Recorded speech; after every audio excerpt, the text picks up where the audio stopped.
বলেছেন আমরা আসবো, আমরা অনুষ্ঠানের টাইম লিমিটেশন আছে। আজকে সাদিক কায়েম জনগণের নেতা হিসেবে তাকে পরিচয় দেয়, সে একজন গুজববাজ, সে একজন হচ্ছে যে মিথ্যা অপপ্রচারকারী। আজকে সে নিজেকে সাদিক কায়েমের নিশ্চয়ই এই বিষয়ে বক্তব্য থাকবে। ধন্যবাদ, আপনার কাছে অনেকগুলো এভিডেন্স আপনি নিয়ে এসেছেন। আমাদের সঙ্গে একজন সিনিয়র সাংবাদিকও কানেক্টেড আছেন। সাদিক কায়েম, আপনি তার বক্তব্য শুনছিলেন। সুমাইয়া বান্নাকে দিয়ে শুরু করেছেন। তিনি বলেছেন যে তিনি শিবিরের কর্মী, কোন অর্থে তিনি শিবিরের কর্মী এবং যেই তথ্যপাত্রগুলো তিনি উপস্থাপন করেছেন এর প্রেক্ষিতে কি বলবার আছে। আমি দেখছি যে আপনিও কতগুলো ফটোকপি স্ক্রিনশট নিয়ে এসেছেন এবং তারা যেই অভিযোগগুলো করেছে সেগুলো আসলে কতটুকু আপনি ডিবাঙ্ক করতে চান? আপনাকে ধন্যবাদ।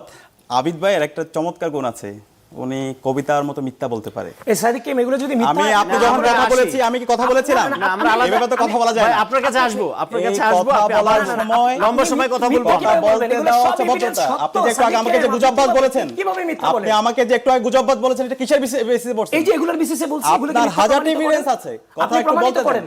কথা বলতে দেওয়াটা হচ্ছে উনি শেষ করে আবার জনাব আবিদ আবার শিক্ষার্থী এবং ছাত্রনেতা হিসাবে আমি আবিদ ভাই থেকে ওই সময়টা এক্সপেক্ট করেছি। আমি যখন উনি যখন কথা বলেছে, আমি কোনো কথা বলেছি? জি, আপনি বলুন। আমি কথা বলুন, আমি আশা করব উনি আমার কথা শুনবে। শোনার পরে ওনার যদি কোনো অপিনিয়ন থাকে সেটা উনি দিবেন, নিশ্চয়ই আসবে। আচ্ছা, আমি খুব ঠান্ডা, আমি এখানে কারোর সাথে ঝগড়া করতে আসি নাই। আমি প্রথমেই বলিনি, আবিদ ভাইরা খুব চমৎকারভাবে মবের বিরুদ্ধে কথা বলে, খুব চমৎকারভাবে গুজবের বিরুদ্ধে কথা বলে। আমরা দেখতে পেয়েছি গতকালকে একটা ফেক ফটোকার্ডটা তৈরি করলো ছাত্রলীগ, এরপরে সারা দেশব্যাপী এই ফেক ফটোকার্ডটা ছড়াই দিল ছাত্রদল। আচ্ছা, তখন যখন এই ফেক ফটোকার্ডটা হলো, ঢাকা বিশ্ববিদ্যালয়ের শিক্ষার্থী আব্দুল্লাহ আল মাহমুদ, পরবর্তীতে তাকে জীবন নাশের হুমকি দেওয়া হলো, তাকে হচ্ছে খুন করে ফেলা হবে, তাকে জবাই করে দেওয়া হবে, তাকে মেরে ফেলা হবে, তার পরিবারকে হুমকি দেওয়া হচ্ছে। এরপরে ওই ছেলে কি করলো, তার জীবনের নিরাপত্তার জন্য শাহবাগ থানায় গেল, শাহবাগ থানায় গিয়ে জিডি করতে গেল।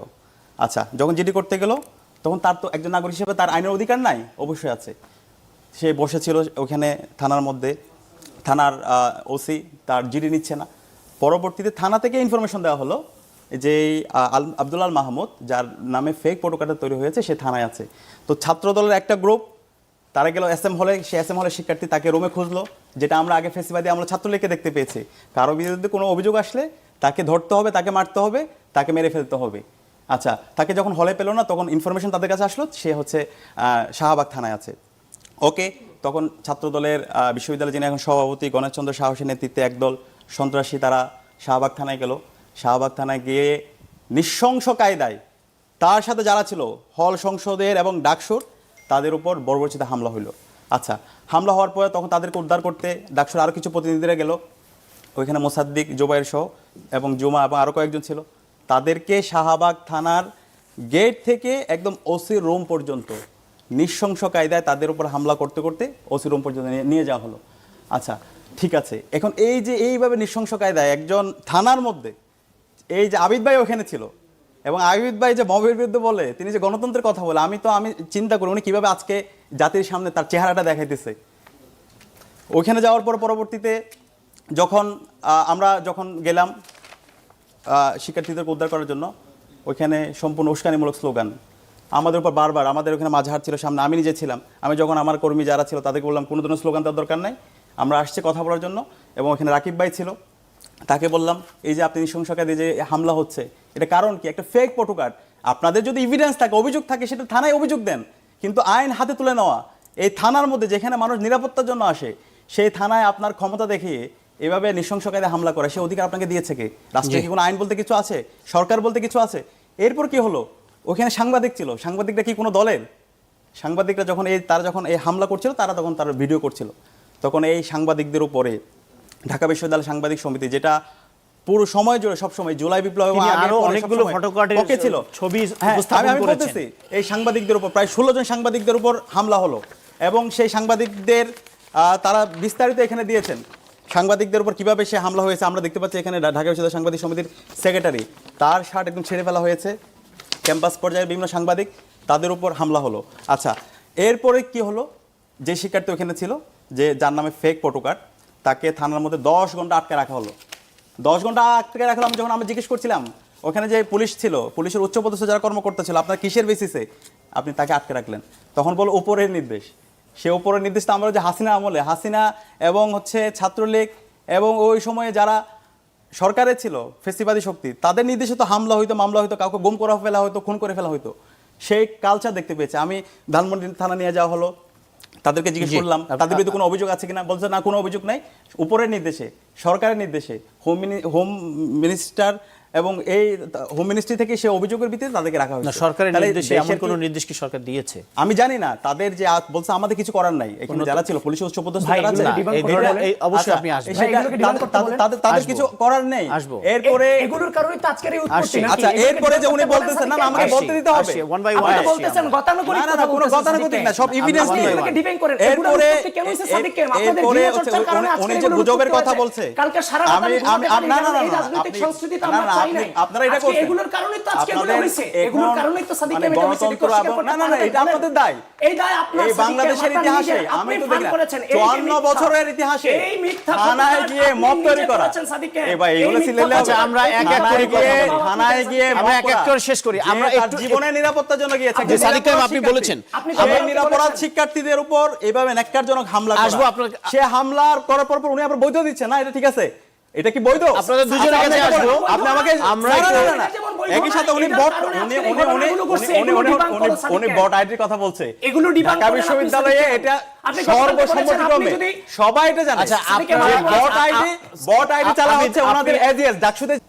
এটি হওয়ার কথা ছিল। এই জন্য আমি বলছি বাংলাদেশের রাজনীতিতে বিএনপি এবং জামায়াতের যে প্রেম, এটা এক পর্যায়ে বাসর পর্যন্ত গড়িয়েছিল।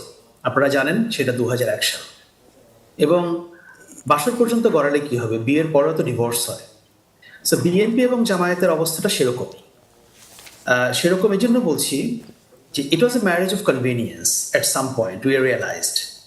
কারণ বিএনপিও তখন বুঝতো যে জামায়াতকে সাথে না নিলে আওয়ামী লীগকে ট্যাকল করা মুশকিল হবে, এবং জামায়াতও জানতো যে বিএনপির সাথে না থাকলে তাদের সার্ভাইভালের জন্য এটা কঠিন হয়ে যাবে। এখন 5ই আগস্টের পরে যেটা হয়েছে, যেহেতু বিএনপি এবং জামায়াত মনে করছে আমাদের সামনে খোলা প্রান্তর, হ্যাঁ, আর তো কেউ নাই, সুতরাং তারা দুজন পরস্পরের প্রতিপক্ষ হয়ে উঠবে, এটা অবধারিত। এটা অবধারিতই ছিল, এখন সেদিকে হাঁটছে বলে আমার মনে হচ্ছে। আর মূল বিষয় যেটা, এটা হলে লাভ কি? আমি জানি না যে এটা এখানে আবিদ সাহেব আছেন এবং সাদিক কায়েম সাহেব আছেন, ওনাদের দলের শীর্ষ পর্যায় থেকে কোনো নির্দেশনা দেওয়া হয়েছে কিনা যে এই ধরনের তীব্র দ্বন্দ্বে জড়িয়ে পড়ার জন্য, সেটা আমার জানা নেই, এটা ওনারাই ভালো বলতে পারবেন। কিন্তু এটা it's a zero sum game for Chhatradal, Chhatra Shibir, BNP and Jamaat ইসলামী, যার জন্যই আমরা বলি না কেন। কারণ এই গেম থেকে কেউই কোনো কিছু অর্জন করতে পারবে না। It's not a win win situation at all. আমি যদি আপনাকে একটু ইন্টারাপ্ট করি, জনাব আকবর হোসেন, একই সাথে আপনি বলবেন যে এই যে গুপ্ত সুপ্তের যে রাজনীতি নিয়ে বিতর্ক, সেটিকে আপনি কিভাবে দেখছেন? এটিকে আমি ভালোভাবে দেখছি না। ভালোভাবে দেখছি না এই জন্য যে জামায়াত, দেখুন, BNP is a very big political party বাংলাদেশের কনটেক্সটে। আমি এই মুহূর্তে এখনো বলবো বিএনপি হচ্ছে বাংলাদেশের দি লার্জেস্ট পলিটিক্যাল পার্টি। বিএনপির তুলনায় জামায়াত ছোট পলিটিক্যাল পার্টি, এনসিপি আরো ছোট political party. But the problem is BNP never realised যে তারা কত বিগ। বিএনপিটা কেন জানি নিজেরা বুঝতে পারে না। এবং গুপ্ত সূত্রের যে ব্যাপারটা আপনি বললেন, এটা আমার আন্ডারস্ট্যান্ডিং হচ্ছে যে, দেখুন, বিএনপি জামায়াতকে গুপ্ত বলছে, কথাটা কিন্তু মিথ্যে না একেবারে, এটা উড়িয়ে দেওয়ার মতো কোনো বিষয় না। কারণ আমরা জানি যে জামায়াত ইসলামী লোকজন বা শিবিরের লোকজন, বিভিন্ন স্পেশালি শিবিরের লোকজন বিভিন্ন জায়গায় তাদের আইডেন্টিটি লুকিয়ে বিভিন্ন পলিটিক্যাল পার্টির সঙ্গে মিশেছিল, সেজন্য হয়তো সেই কথাটা আসছে। কিন্তু সমস্যা হচ্ছে কি, এই ন্যারেটিভটা বিএনপি এবং ছাত্রদলের ভিতরেও ছড়িয়ে পড়ছে। জাস্ট এখনো কিন্তু আমাদের সামনে উদাহরণটা খুবই মানে জলজল করছে আওয়ামী লীগেরটা। এই আওয়ামী লীগ একসময় তাদের দলের সবাইকে, মানে অনেককে তারা সন্দেহ করতো শিবির হিসেবে। এই ধারণাটা তাদের প্রকট হয়েছিল 2014 সালের তথাকথিত ইলেকশনের পর থেকে। এবং এক পর্যায়ে দেখা গেল শিবির বলতে বলতে বা জামায়াত বলতে বলতে এমন একটা অবস্থা যে অনেক মানে খুবই বনাফাইড আওয়ামী লীগের, যাদের আওয়ামী লীগ সম্পৃক্ততা নিয়ে বা ছাত্রলীগ সম্পৃক্ততা নিয়ে কোনো প্রশ্ন ছিল না, তারাও একসময় ভয় পেয়ে গেল যে আমাদেরকে আবার শিবিরের কাতারে দিয়ে দেওয়া হয় কিনা। একই জিনিস এখন বিএনপিতে বা ছাত্রদলে চলছে। আমি তো বিএনপির সঙ্গে, মানে আমার ধারণা বাংলাদেশে গত 10-12 বছরে যে কয়েকজন সাংবাদিক খুব ক্লোজলি অপোজিশন পলিটিক্স ফলো করেছে বিএনপি বা ছাত্রদল, আমি একদম বলতে পারি যে I am one of them. যদি আপনি 5 জন সাংবাদিকের কথা বলেন, আমি তাদের মধ্যে একজন। আমি ঘুরিনি বাংলাদেশের এমন কোনো জেলা নেই, প্রত্যন্ত জেলায় আমি ছাত্র দলের, বিএনপির বহু লোকজনের সাথে কথা বলেছি। আমার মোবাইল ফোন ভর্তি তাদের নাম্বার, তাদের অনেকের সঙ্গে আমার এখনো যোগাযোগ হয়। যে আকবর হোসেন, আপনার কাছে আসবো। এই আশঙ্কাটা তাদের মধ্যে তৈরি হয়েছে যে এইটা কিন্তু ভালো জিনিস না। আর জামায়াতও যে পলিটিক্সটা করছে, যে নিজেদেরকে আইডেন্টিটি লুকিয়ে রাখে, হ্যাঁ, সেটা আসলে ওটা জামায়াত এই ধরনের পলিটিক্স করলে হয় কি, আপনি কখনো মেইন স্ট্রিমে ওইভাবে এসে আপনি ক্ষমতা যাওয়ার স্বপ্ন দেখতে পারবেন না। আপনি অলওয়েজ একটা, ঠিক আছে, একটা পলিটিক্যাল ফোর্স হিসেবে থাকতে পারবেন, দ্যাটস ফাইন। কিন্তু আপনারা যেটা চান যে রাষ্ট্র ক্ষমতায় এসে আপনাদের আইডিওলজিকে আপনারা এস্টাবলিশ করতে, আকবর হোসেন, আমরা সেটা কখনো করতে পারবেন না। আপনার কাছে আবার আসবো। আমরা আবিদুল ইসলাম খান আপনার কাছে আবার যেতে চাই। আমরা একটা বিরতি নিব, তার আগে ছোট করে আপনার কাছে শুনে নেই। আসলে আলোচনা করবার অনেক আছে, আমরা যদি টু দি পয়েন্টে থাকি। যেই গত কয়েকদিনে যে ঘটনাগুলো আমরা দেখলাম, চট্টগ্রাম কলেজের যে সিটি কলেজের যে ঘটনা, সেখানে সহিংসতায় গড়ালো। থানায় যে অভিযোগ দায়ের করতে গেল দুপক্ষই, সেখানেও সহিংসতা বা হাতাহাতি মারামারিতে গেল। এক পর্যায়ে আমরা দেখলাম ছাত্রদল সভাপতি জনাব রাকিব, তিনি এসে পরিস্থিতি শান্ত করলেন। সাদিক কামকেও দেখেছি, তাদের সিনিয়রদের পক্ষ থেকে দুঃখ প্রকাশও করা হয়েছে। এই যে আপনারা বট আইডি, তারপরে ফটোকার্ড সন্ত্রাসের কথা বলছেন, এইগুলো নিয়ে আপনারা আইনগত কি পদক্ষেপ নিয়েছেন এখন পর্যন্ত? এটি যদি আপনাদের যে অভিযোগগুলো, সেগুলোকে আপনারাই সমাধান করবেন, নাকি আপনারা রাষ্ট্রের কাছে বা প্রশাসনের কাছে গেছেন? সহিংসতার দিকে যাচ্ছে কিভাবে? দেখেন, ডাকসু নির্বাচন পরবর্তী সময়ে মানে আমাদের সামাজিক জীবনকে বিষিয়ে তোলা হয়েছে এক প্রকার। আমি কিন্তু ইতিমধ্যেই বাংলাদেশ টাইমস, যেটার হচ্ছে যে অফিস আছে অথেন্টিক মিডিয়া, ওটাও কিন্তু ডিউ ইনসাইডারের কপি করে আমাদের নামে গুজব ছড়িয়েছে। এখন ডিউ ইনসাইডার, ঢাবি কণ্ঠস্বর, এগুলো তো খুঁজতে খুঁজতে আমাদের সময় লেগেছে। আমি যে কারোর বিরুদ্ধে মামলা করতে পারবো না। সাদিক কায়েমের বিরুদ্ধে তো 2-1 দিন করার পর সাদিক কায়েম মামলা পর্যন্ত করে দিয়েছে। আমরা তো এখন পর্যন্ত ডিরেক্ট কারোর বিরুদ্ধে মামলায় যাইনি। আমি জিডি করেছি বাংলাদেশ টাইমসের বিরুদ্ধে। করার পরে সাংবাদিকতার নর্মসে যেটা পড়ে না, বাংলাদেশ টাইমস আমার সাথে সেই বিহেভ করেছে। কিন্তু এখনো পর্যন্ত আমরা প্রশাসনের কাছে, ইন্টারিমের কাছে সে সময় বিচার আমরা পাইনি। এই সরকার তো মাত্র 2 মাস হলো গঠিত হয়েছে। এবার আসেন, চট্টগ্রামে যে হামলা হয়েছে, আপনি যে বললেন, বলা হয়েছে ছাত্র রাজনীতি নিষিদ্ধ হোক। ওই জায়গার ভিতরে যেহেতু আপনারাও রাজনীতি করতেছেন, আপনারা তো ছাত্র রাজনীতি করতেছেন, সেক্ষেত্রে ছাত্ররা বাদ দিয়ে এখানে গুপ্ত রাজনীতি নিষিদ্ধ। এক প্রকার ইন্টেলেকচুয়াল রাজনীতিটা আপনাকে বলতে পারেন, মারামারি কাটাকাটিতে নেই, গ্রাফিকের রাজনীতি। তো আপনার যদি খারাপ লাগে, আপনার একটা গ্রাফিতি অঙ্কন করেন, কিন্তু আপনি তো সরাসরি সংঘর্ষে লিপ্ত হতে পারেন না। দেখেন, ছাত্র শিবিরের একটা ছেলের পায়ে যেমন আঘাত লেগেছে, ছাত্র দলের সাইয়েদ নামে একটা ছেলেরও মাথা দ্বিখণ্ডিত হওয়ার মতো পরিস্থিতি চলে গিয়েছে। এই আঘাতের দায় কি নিচ্ছেন আপনারা? আমাকে কথা বলতে দিতে হবে। নিঃসন্দেহে। হ্যাঁ, সাদিক কায়েমের হয়তো ওই শিবিরের ছেলেটার জন্য খারাপ লাগতে পারে, আমার শিবিরের ছেলেটার জন্য খারাপ লাগে, আমার ছাত্র দলের ছেলেটার জন্য খারাপ লাগে। কারণ 2016 সালে ঢাকা বিশ্ববিদ্যালয়ে ভর্তি হওয়ার পরে আমি 2018 সালে বিএনপি ক্ষমতায় আসবে এই চিন্তাধারা করে রাজনীতিতে আসেনি। আমি 2016 সালে ঢাকা বিশ্ববিদ্যালয়ে ভর্তি হওয়ার পরে গেস্ট রুম গণরুমে যখন টর্চারের শিকার হয়েছি মানসিকভাবে, আমি সেখান থেকে সিদ্ধান্ত নিয়েছি কাউকে না কাউকে এই রাজনৈতিক সংস্কৃতি পরিবর্তন করতে হবে। সেই জায়গা থেকে আমি রাজনীতি করতে এসেছি। সুতরাং এই ধরনের নোংরা রাজনীতির আবার আমাদের হাত ধরে সামগ্রিকভাবে ফিরবে, এটা কোনোভাবেই কাম্য নয়। যার ফলশ্রুতিতে কালকে সারা রাত আমি ঘুমাতে পারিনি। আমরা কোন দিকে অগ্রসর হচ্ছে এটা তো হওয়ার কথা ছিল না। তাহলে এই বিষবাষ্পটা কোথা থেকে আসলো? এই যে দেখেন, গতকালকে পাবনার ঈশ্বরদীতে আমরা ভারতে দেখি বিজেপি জয় শ্রীরাম বলে হামলা করে, গতকালকে পাবনার ঈশ্বরদীতে নারে তাকবীর আল্লাহু আকবার স্লোগান দিয়ে ছাত্রদলের উপর হামলা করা, রামদা দিয়ে দৌড়ানো, রামদা হাতে তোলা, হচস্টিক হাতে তোলে ছাত্রদলের কার্যালয় ভাঙচুর করার দৃশ্য আপনি দেখেননি? অবশ্যই দেখেছেন।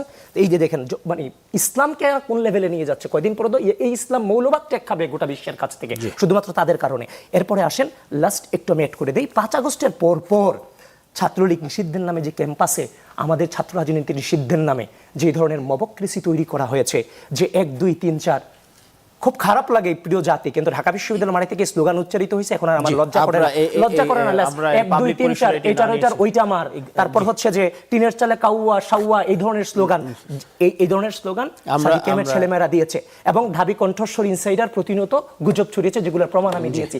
এই জায়গা থেকে তো আজকে আমরা এই জায়গাটাতে দাঁড়িয়েছি। এটা তো কারোর জন্যই কাম্য ছিল না, কারোর জন্যই না। আমরা কি আবার উল্টো পথে যাচ্ছি কিনা সেটি কিন্তু আমরা যেতে চাই না, তাদের কাছ থেকে সহযোগিতা প্রয়োজন। নিঃসন্দেহে আমরা সাদিক কায়েমের কাছে শুনবো আপনার এই কথাগুলোর জবাব। ক্যাম্পাসগুলোতে হল দখল করছেন বিভিন্ন নামে, সাধারণ ছাত্র পরিষদ, বিভিন্ন কমিটি, ছাত্র প্রতিনিধি ইত্যাদি ইত্যাদি।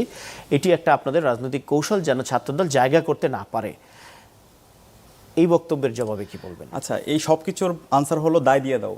রাকিব ভাই তার প্রেস কনফারেন্সে বলেছিল শিবিরের উপর দায় দিয়ে দাও, বাংলাদেশে যাই ঘটুক ওই শিবিরের উপর দায় দিয়ে দাও। চট্টগ্রাম সিটি কলেজের যে ঘটনা, সে ঘটনা যেহেতু আমি ওই এলাকায় খোঁজখবর নেওয়ার চেষ্টা করেছি, সবগুলো ঘটনা একদম আদ্যপান্ত। সিটি কলেজের কিছু জুলাই গ্রাফিতি ছিল এবং কিছু পোস্টার ছিল। ওইখানে ছাত্রদলের আমাদের বন্ধুরা গিয়ে তারা একটা ওয়ার্ড লিখেছে, গুপ্ত। আচ্ছা, তাদের এটা লেখার স্বাধীনতা আছে। আমরা এমন একটা ক্যাম্পাস চাই যে আমাকে নিয়ে সমালোচনাও করবে, আমাকে নিয়ে প্রশংসা করবে, কিন্তু আমি তার কাছে চাপাতি অথবা রামদা দিয়ে তাকে কুপাই আমার তার পায়ের জোড়াটা আলাদা করে দিব না, এমন কোনো ক্যাম্পাস আমরা চাই না।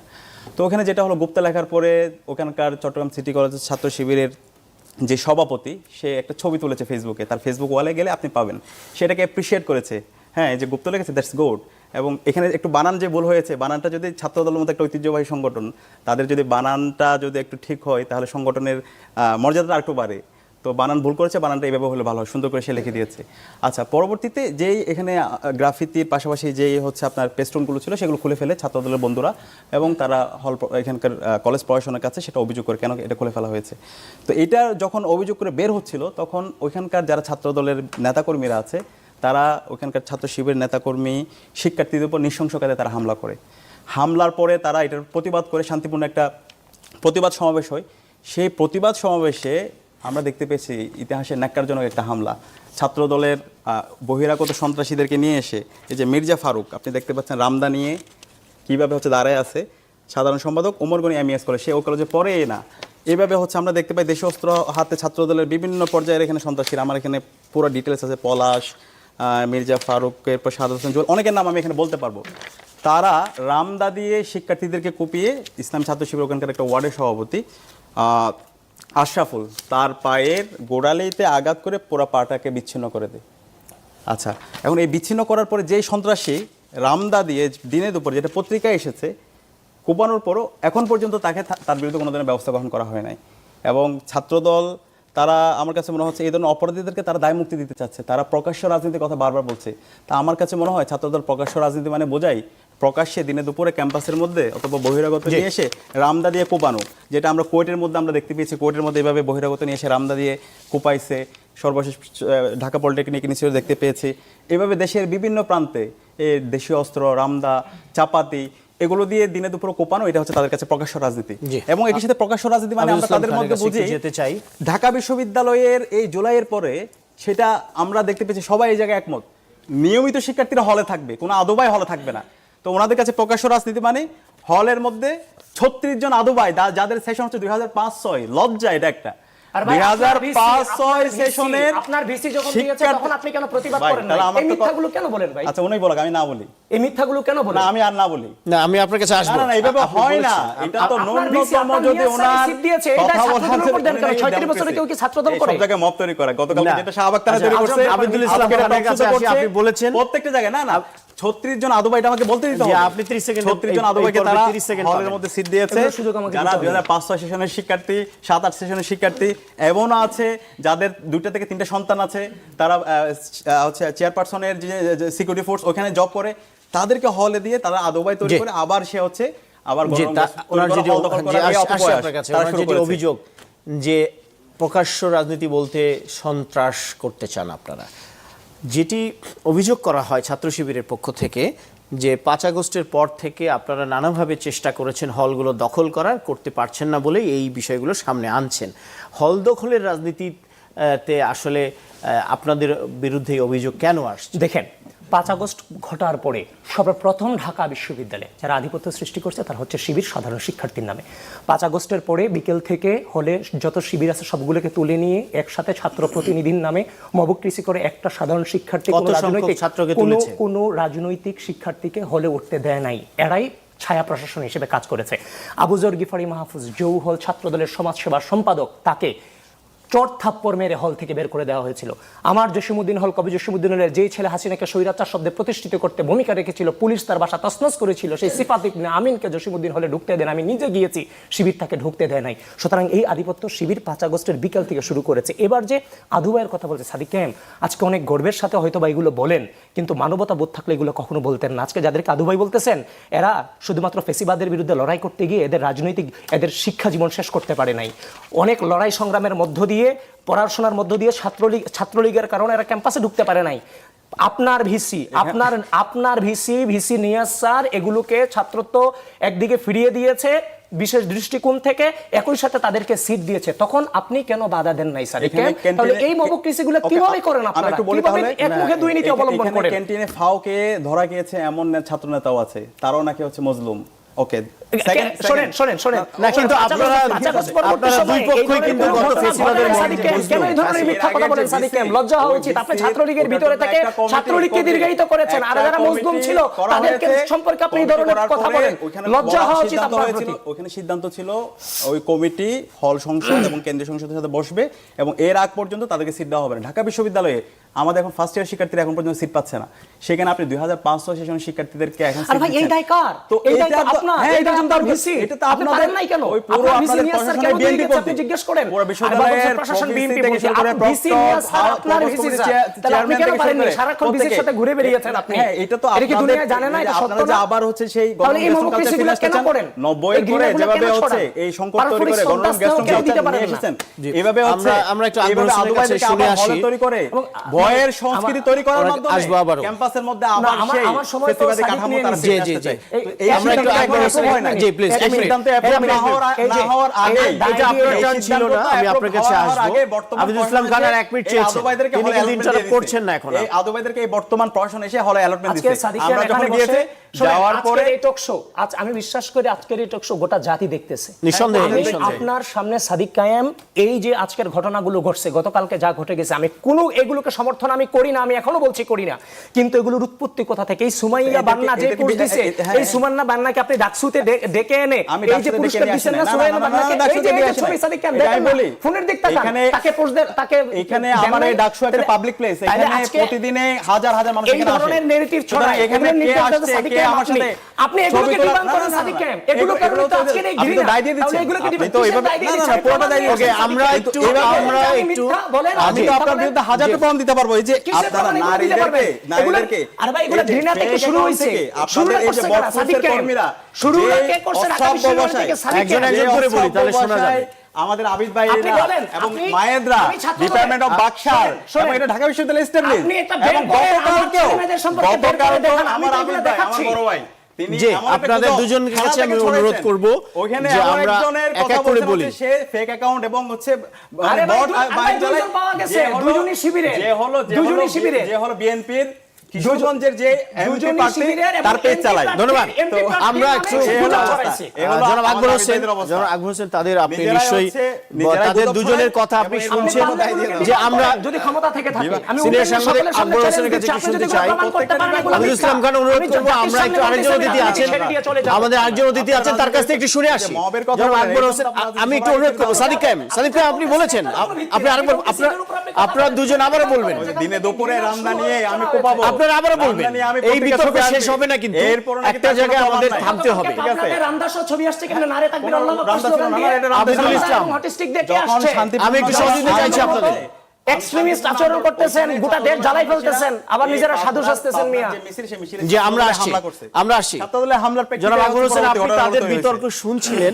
আমি যদি আপনাকে একটু এটা সাম আপ করি, সাদিক কায়েম অভিযোগ করছেন যে ছাত্রলীগের আদু ভাইরা 15-20 বছর ধরে, 10-15 বছর ধরে ঢাকা বিশ্ববিদ্যালয়ে লেখাপড়া করছে। এর পাল্টা উত্তরে আবিদ যেটি জানাচ্ছেন যে ফ্যাসিবাদের আমলে তাদের অনেক নেতা কর্মী পরীক্ষায় দিতে পারে নাই, ক্যাম্পাসে আসতে পারে নাই। এই একই ধরনের বক্তব্য কিন্তু ছাত্র শিবিরও দিয়ে থাকে।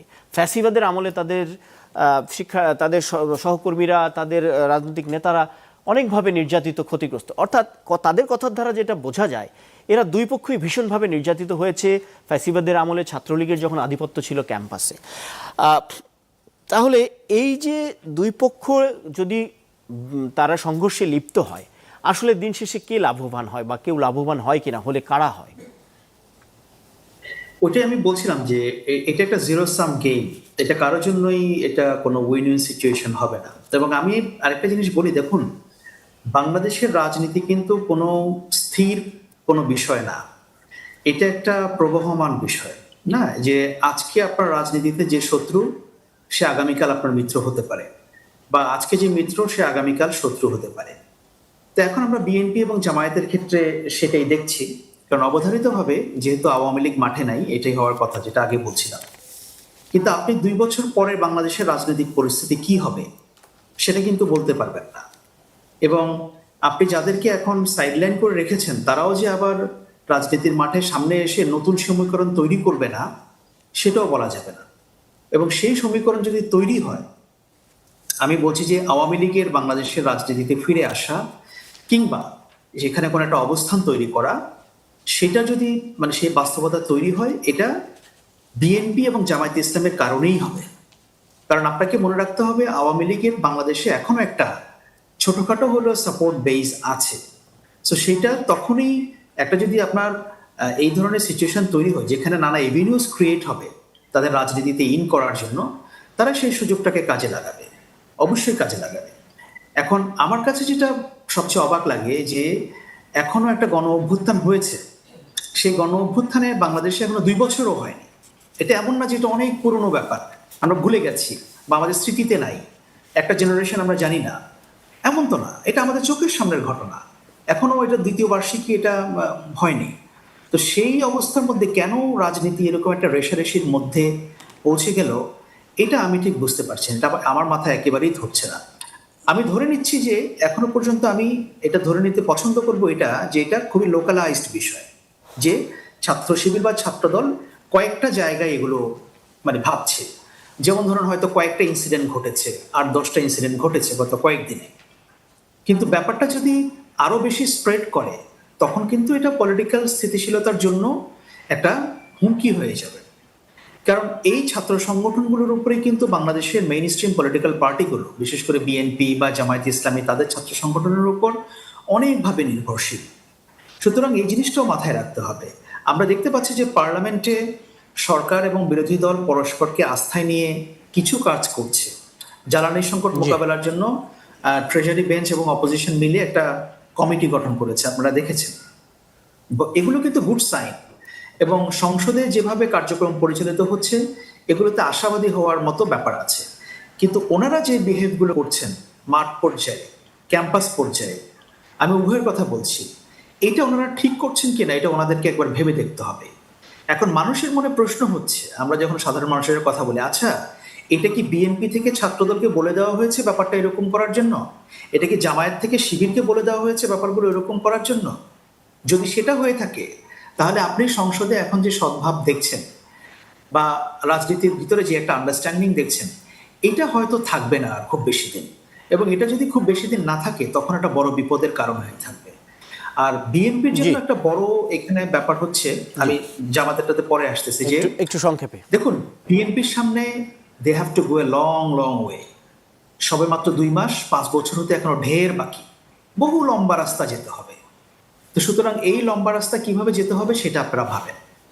আর জামায়াতের ক্ষেত্রে এটা বলেছে, দেখেন আপনারাও বাংলাদেশের রাজনীতিতে ঠিক আছে একটা ফোর্স ছিলেন, কিন্তু আপনাদের একটা আকস্মিক উত্থানও হয়েছে 5ই অগস্টের পরে। সেটা নানাভাবে হয়েছে, বিভিন্ন আনুকূল্য পেয়ে আপনাদের হয়েছে, আপনাদের কিছুটা হয়তো জনসমর্থনও বেড়েছে, সেটা কোনো কিছু অস্বীকার করবো না, বাট অনেক কিছুতে সেটা হয়েছে। কিন্তু এইটা যে একেবারে স্থির কোনো বিষয়ে সেটা বলবো না। আর অনলাইন ক্যাম্পেইনের যেটা বলছেন, এটা আবিদ সাহেব যে কথাগুলো বলছেন, আমি জানি না ওনাদের দুজনের ঝগড়ার কারণে আমি ঠিক শুনতে পারিনি যে সাদিক কায়েম সাহেবকে এটা জবাব দিতে পেরেছেন যে ডিইউ ইনসাইডার বা যে ঢাকা ইউনিভার্সিটি কণ্ঠস্বর, হাবিজাবি, এই পোস্টগুলো যে এই ফেসবুক পেজগুলো বা অনলাইন পেজগুলো তারা পরিচালনা করেন না, সেটা জবাব উনি দিয়েছেন কিনা আমি শুনিনি ওনাদের বাদানুবাদের কারণে। কিন্তু একটা জিনিস কিন্তু আমরা জানি,